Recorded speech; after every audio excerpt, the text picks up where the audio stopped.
Well, he says, you know, it's written all over your face. You're afraid of going to a seance. But he says, I know you. He says, you're going to come. And then he started telling me how brave I was when I was aboard ship, you know, different things. He says, you're not the same man, you're changed. You're chicken. That's all I needed to hear.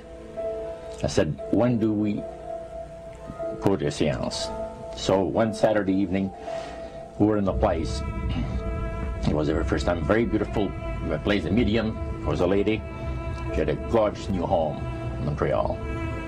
And there were about 20 invited guests there, which I was one of them. And she communicated with the spirits for different people there. And they were telling them what the spirit said. One man said, I would like to talk to my friend that died 6 months ago. But I don't want him to appear. Just want to talk to him. Because he says, I don't trust you talking to my friend for me. So the medium says, let me inquire of the spirit. Yeah, the spirit will talk with you. And that big masculine voice was heard in the place. It says, hi Frank, it's nice of you to ask for me to talk with you. And they had a little chat. And after it was over, Frank says, this is the greatest thing on earth, to be able to talk with the spirits of the dead. Then the medium said, we have a very special surprise tonight for you people. A spirit will manifest itself openly here in a few minutes. And it's like a big gust of wind hit the building. And right through the wall. Now the lights weren't terribly bright, but they were like living room lights. A couple of floor lamps and maybe some of these. And that translucent being seemed to come right out of the wall. How did you feel right at that moment? It's almost like my heart stopped a little bit, you know, very weird feeling. So it was a lady in a beautiful evening gown, swirling. And she said to Mary, my dear sister, you are so wonderful to have asked for me. And Mary fainted and fell right off her chair on the floor.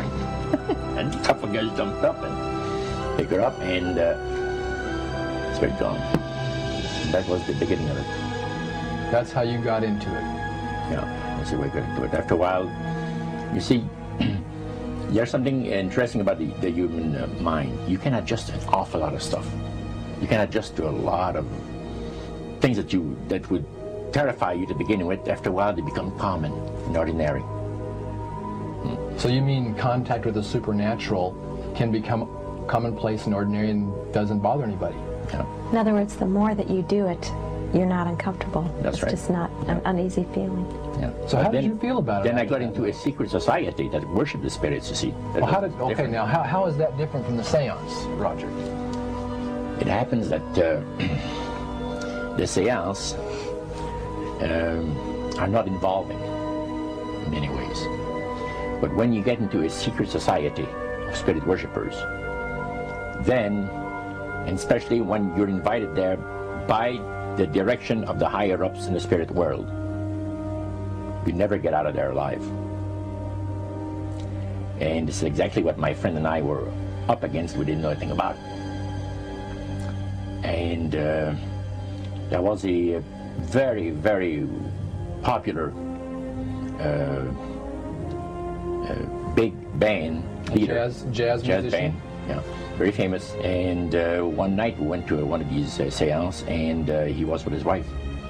So Roger, you're at this restaurant. What happened? We sat there, and we had our favorite alcoholic beverages, you know. And as we talked,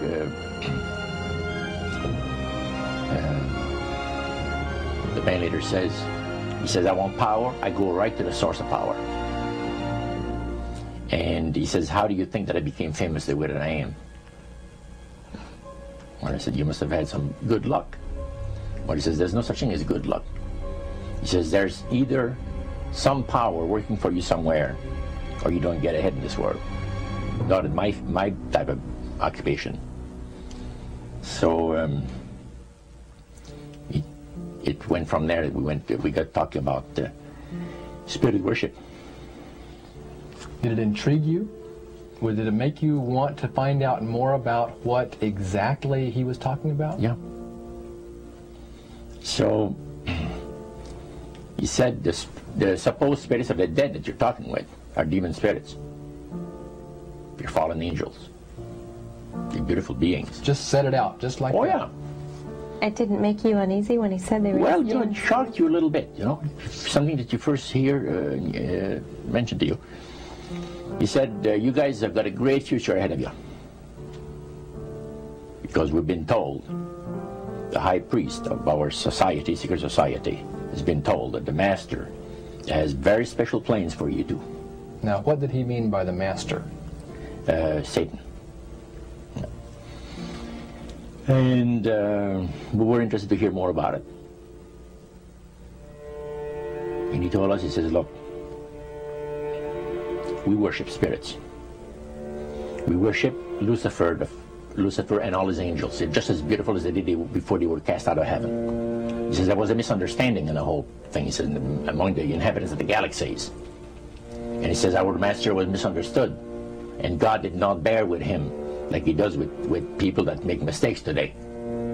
So we're in a warfare, good against evil. And we happen to be the evil ones, but we're not that bad. He says, I look at this business between the forces of good and evil. He says, you believe in one person believes in God, and everyone believes in Lucifer. It's like politics. So the great controversy is real. And you've heard someone talk about it that's on the other side. And to these people, they are sold to the fact that Christ will not return to this planet with power and great glory. He's going to abdicate all claims to the planet, because the high priest once said that Christ will abdicate all claims to the planet because he knows that it is lawfully and rightfully Satan's. And at that time, he says, so the priest says, well, now, he says, for those of you that are new, let me tell you that this is the most feasible way, he says, to please the spirits. Is to deride Christ and his people, you know, and his church and all that. So they sing out of Christian hymnals. They didn't sing Christian words to the hymns, however. Well, they changed a lot of them. Yeah. And not for the good. It's a form of blasphemy. Yeah. Such as you see today in the rock music world. You see the entertainers, they have these crosses. The ladies got earrings, crosses. The guys got crosses. This is a form of blasphemy, a form of deriding Christ. You see. Spirits cause the people to do that, to find pleasure in wearing this type of emblem, which is the cross is the emblem of the crucifixion of Christ for the Christians. Better to reign in hell than serve in heaven, is that it? Why not? I'm here on the ground with my nose in it since the whole thing began. I've nurtured every sensation man has been inspired to have. I cared about what he wanted, and I never judged him. Why? Because I never rejected him. In spite of all his imperfections, I'm a fan of man. I'm a humanist. Maybe the last humanist. Who, in their right mind, Kevin, could possibly deny the 20th century was entirely mine?